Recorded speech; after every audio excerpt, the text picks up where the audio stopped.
What's popping? Welcome to New Sack шинэ 7 хоногийн базаа мэдээлэлтэй тавтай мөрөл. Өнөөдрийн бичлэгтээ өнгөрсөн болоод энэ 7 хоногт Монголын хипхопод онцлох юу тохиолдов? За мөн дээрэс нь дэлхийн нийтийг шуугуулад байгаа сэдэв болох DD-гийн хэргийн талаар хамгийн сүүлийн үеийн мэдээллийг та бүхэнтэйгээ хуваалцгаална. Бичлэгтэйгээ хамт байгаарай. За хамгийн ихний сэдэв бол Локи болон Баянатай холбогдож байна. За өнгөрөх баасан гарагийн үдэш рэпер Локи өөрийнхөө Instagram story дээр нэг иймэрхүү стори хийсэн байна.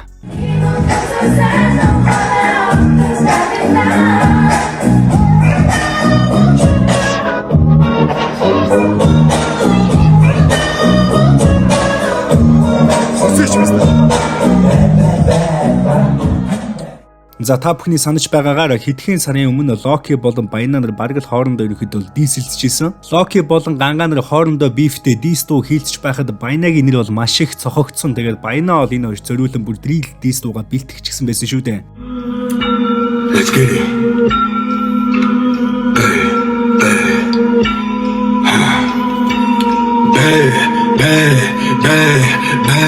Баяна мэдээж ярины сэдв Баяна мэдээж өрөөний өндөр Баяна мэдээж дисгийн голдуу Баянаг бол кэрэгүү хоёраар Баяна бистан харин дундаж хайна бистан хайрлах туутаа чам Баяна бистан Баяна хоёрны бистан Локи Ганга вэнгдэр хоёрны бодож шатсан гэрүүдээ бодож шингээгээ шага ортодоо яг хэрэг чүтэн хүртэ бодож шага. За мэдээж Баянагийн хувьд бол энэ дийс дуугаас цаггүй тэгээд ерөнхийдөө Баяна дийс дуугаа хийчээд Локиг одоо гангаар явуулах ч байд юм уу те тиймэрхүү байдлаар бол өндөрлсөн гэж байгаа. За Баяна болон Локи нарын энэ сториг харахад бол нэлээд дотно байсан. Тэгээд нөхөрлөлөө бол буцааж олж авсан нь бол гарцаагүй боллоо. За харин яг одоо Баяна болон Ганга нарын нөхцөл байдал бол анхаарлыг татж байна. Яагаад гэвэл те оппозичиг ингэж одоогийн байдлаар тарчсан байгаа. Тэгээд эргэж нэгдэх үү яах вэ? Бас те энэ бас үнэхээр одоо сонирхол татчихээн л да. За нэг иймэрхүү хэм маягаар удаан яваад хамт тайзан дээр хүртэл гарахгүй бол Gang-B хамтлагийн ирээдүйд хамтын уран бүтээл нь бол илүү анхаарлыг бол татж эхлэх нь ойлгомжтой. За миний хувьд бол эргээд Gang-B хамтлаг бол нэгдэх нь ойлгомжтой. Гэхдээ хизээвэ гэдгийг бол цаг хугацаа харуулах болно. Гэхдээ одоо бол юу нэгдэчихгүй байх. Бас нэг хэдэн сарын турш иймэрхүү байдалтай явах байхаа. За Локи болон Баяна нарын хувьд те хоорондоо хэдийн ингээл дийлцэл ингээ янз бүр болсон ч гэсэн ерөнхийдөө бол тэдний дунд ямар нэгэн асуудал байхгүй. Цаашдаа бол харилцаа нь бол хэвэн явчих байх. Харин Ганга болон Локи нарын хувьд бол мэдээж ойлгомжтой. Тэд бол ерөнхийдөө ингээл найзлал би нь бол үнсэхгүй нь ойлгомжтой. За эдний крүүвийн талаар сүүлийн үед нэг иймэрхүү л байна да. За ингээд дараагийн сэдв.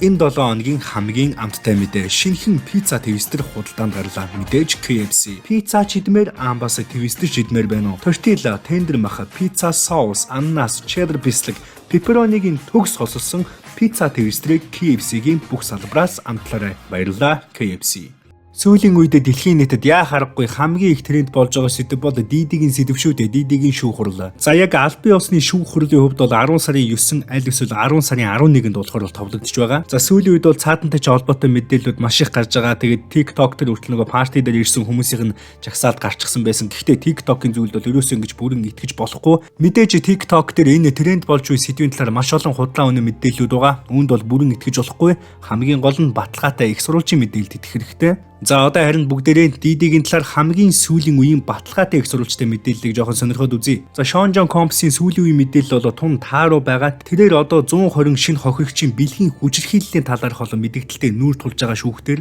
хохирогчдын хүйсийн харьцаа бол эрэгтэй эмэгтэй айл хүмүүс байгаа мөн насанд хүрээгүй хүүхдүүд бол хамрагдж байна. За яг энэ зөвхөн бэлгийн хүчирхийллийн иргэн сүүлийн 25 жилийн турш үргэлжилж байгаа гэсэн мэдээлэл байгаа юм байна. Бэлгийн хүчирхийллийн гомдол гаргасан 120 хүний дунд алдарт дуучин Don Richard хэмээх нэг эмэгтэй байгаа юм байна. За Don Richard болон DD хоёрын хоорондын анхны харилцаа бол 2005 оны Making the Band хэмээх шоугаар эхэлж исэн юм байна. Making the Band шоу нь DD-гийн 2002 онд үүсгэн байгуулсан телевизийн reality шоу бөгөөд дуучид хамтлагуудыг бол бий болгоход чиглэсэн ерөнхийдөө нэг шинэ од төрүүлэх гэж одоо чиглэсэн шоу юм байна. За яг энэ шоуны хуулбар бол Монголд ингээ 25 дугаар сууг телевизээр гарч ирснийг бол та бүхэн мэдж байгаа хаа. За 2005 оны Making the Band шоуны үеэр DD өөрийн Denity Kane хэмээх охтын хамтлагийг бүрдүүлэх гээд тэг ерөнхийдөө бол олон охтууд дундаас ингээ охтуудыг шалгаруулж авч исэн юм байна. За яг тэр Denity Kane хэмээх охтын хамтлагийн дунд нь Don Richard хэмээх энэ хожмоо бэлгийн хүчирхийллийн гомдол гаргасан эмэгтэй байж исэн. За Don Richard яг ямар хүчирхийллийн гомдол DD дээр гаргасан бэ гэхлээр 2007 онд Making the Band шоуны үеэр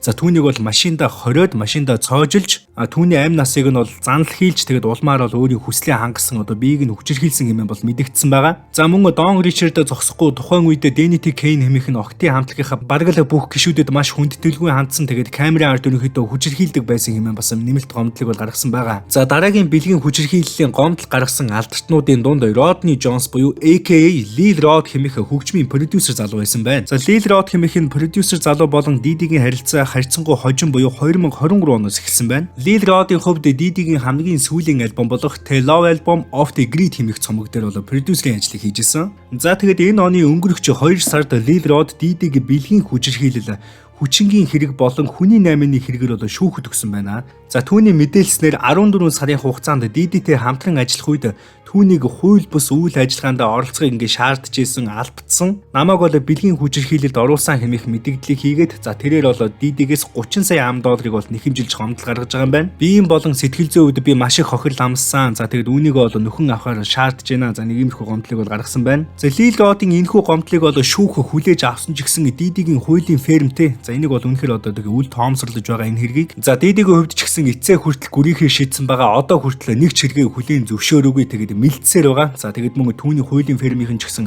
манай үйлчлүүлэгч ямар ч буруугүй энэ бол зүгээр л түүнээс мөнгө салах гэсэн түүний нэр хүндийг унгаах гэсэн зорилготой маш олон одоо компанид ажил явж байна. За нэг иймэрхүү мэдээллийг одоо хүртэл хийсээр байгаа. За Дидигийн хуулийн ферм буюу өмгөөлөгчдийн багт нь яг одоогоор 4 өмгөөлөгч багтсан байгаа юм байна. За тэдний дотор бол Антони Рико, Александр Шапиро, Марк Агнефило болон Кристен Корнл хэмээх хүмүүс бол байгаа. За яг энэ хуулийн фермд сүүлд нэмэгдсэн 2 шилдэг өмгөөлөгч гэх юм бол Антони Рико болон Александр Шапиро хэмээх эдгээр өмгөөлөгч юм байна. За эхний залуу Антони Рико нь бол хүнд гэмт хэрэгт бол мэрэгшсэн тэгээд Америк нэгдсэн улсын бас шилдэг өмгөөлөгчдийн нэг гэж явдаг. За харин Александр Шапиро нь апелляцийн эрхцэн мэрэгчлээ юм байна. Тэгээд яг үүгээрээ бол Америк нэгдсэн улсад маш дээгүүр ордог. За апелляц гэдэг нь шүүхийн шийдвэрийг давж заалтах буюу шүүхийн шийдвэрийг арай өөр шатны шүүхэд одоо шилжүүлдэг энэ одоо скиллийг хэлдэг юм байна. За энэ бол зөвхөн Дидигийн өмгөөлөгчтэй баг байгаа. За тэгээ үүнээс гадна те одоо туслахууд за тэгээ бас зөвлөгч нар гээд хуулийн ферм нь яг одоогийн байдлаар хэдэн үнэтэй байгаа нь бол тодорхойгүй байгаа юм байна. За Дидигийн хувьд өмгөөлөгч бүртээ цагт $500-аас $1000 хөлс төлдөг гэсэн мэдээлэл байгаа. За өмгөөлөгчдийн баг болоод хуулийн фермийн нийт ажилчдын зардал нь нэг өдөрт $300,000 хүрдэг бөгөөд яг энэ зардлаараа жилд $3.6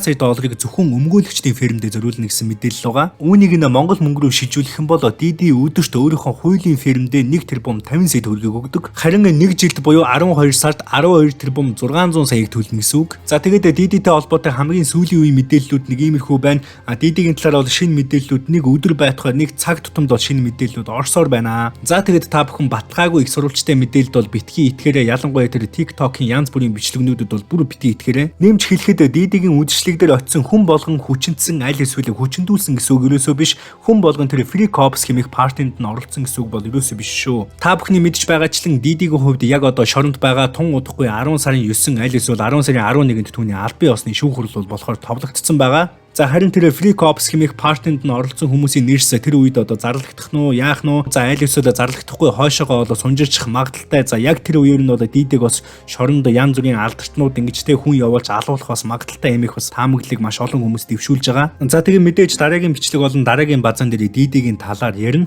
За ингээд дараагийн сэдвтэ орцгоё. Хамгийн эцсийн сэдв, хамгийн халуухан сэдв. Рэпер Young Sap өөрийн менежерийг ажлаасаа халагдсан хэмээн бас мэдээллийг өөрийн Instagram story дээр хийсэн байгаа.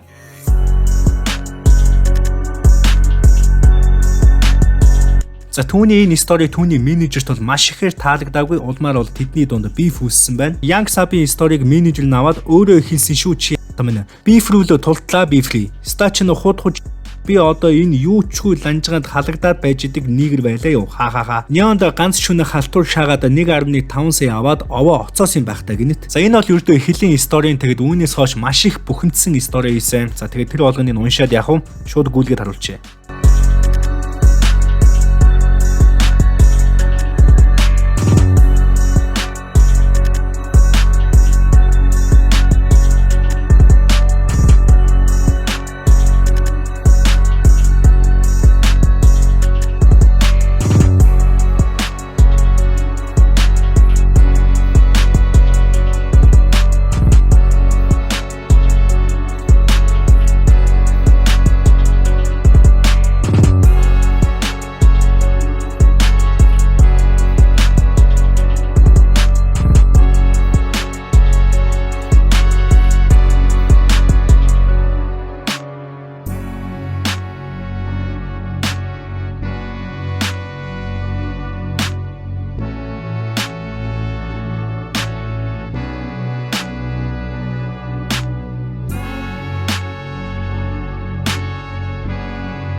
За мэдээж эндээс харахад бол түүний X менежер маш ихээр бохимдсан харагдаж байна. За мань хүний хувьд бол түүний менежер, стилист гэдэг маш олон зүйл дээр нь бол гүйж өгжсэн. За нэг иймэрхүү хандлагыг бол гаргасан байна. Түүний энэ олон сториноос харахад түүний менежер Young Sub-ын карьерийн эхлэлээс өдий хүртэл бол маш их үр нөлөөтэй, маш их тусалж дэмжсэн байгаа нь бол харагдаж байна. За миний бодлоор бол Young Sub бас тэ ингээд зүв зүгээр байж байгаадаа менежер халагдсан хэмээхийн утгатай бол стори хийхгүй байх. Тэдний дунд ямар нэгэн beef, тэдний дунд яг юу болсныг бол эдгээр хоёр залуучууд хоорондоо мэдж байгаа. Миний бодлоор бол ямар нэгэн beef, янз бүрийн асуудал бол гарсан баха хөшгөний ард. За хэрвээ та бүхэн Young Sub болон түүний менежерийн талаар илүү дэлгэрэнгүй мэдээлэл авахыг хүсэж байх юм бол энэ бичлэгний доор дэлгэрэнгүй мэдээлэл гэдэг комент өчгөд бол хангалттай. Хэрвээ маш олон хүн дэлгэрэнгүй мэдээлэл хэмээн комент бичих юм бол би Young Sub болон түүний менежертэй өөрийн биеэр холбогдсон илүү нарийн мэдээллийг аль аль талаас нь аваад дараагийн базаан дээрээ мэдээллийн эргэтгэж байдлын үүднээс хоёулангийнх нь бол байр суурийг сонсоод та бүхэндээ бол ярьж өгөх болно. За ингээд энэ 7 хоногийн хувьд нэг иймэрхүү байна. Дараа 7 хоногийн маш сонирхолтой базаагаар эргээд уулзцгаая.